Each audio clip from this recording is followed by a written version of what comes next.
believe that everybody deserves the full information about what's going on in their healthcare, but that also I tend to have a very nurturing approach. I really like to know people, and I really like to have them view me as someone they can say anything to.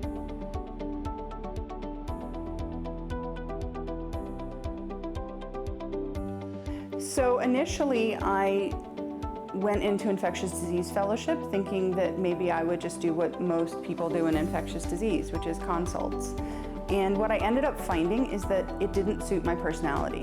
And that's because specialists, who are wonderful, tend to see a lot of patients and then not necessarily follow them long term. And I didn't like that part of it. So when I chose to leave infectious disease fellowship, it was to move into that sort of general internal medicine part of practice, because I wanted to be able to see long term how people's lives were going, how their healthcare was going, be with them through various points, both high and low, in their life.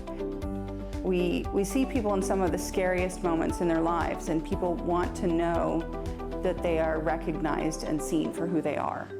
And that's the experience I want them to have. I have two soon-to-be 8-year-old twin boys who are a joy and a challenge every day. And I have a wonderful husband named Rob, who I've been married to for almost 15 years now. And he's, the light of my life, aside from my kids. And together as a family, we have a lot of things we do. My husband is super into cycling, and I participate in those events with him, although usually helping him as opposed to me riding the bike.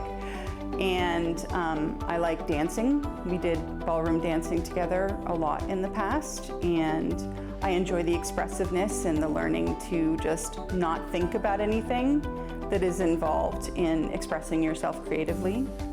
And I actually really love to cook, although I haven't had a lot of time to do it recently.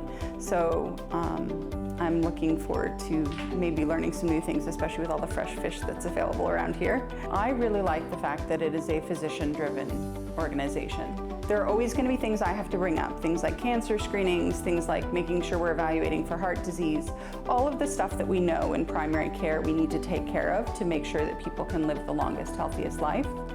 But I think that patients deserve a right to say that I was heard. And I think that having a physician-driven organization allows a real focus on patient care that sometimes can get lost in the business of medicine.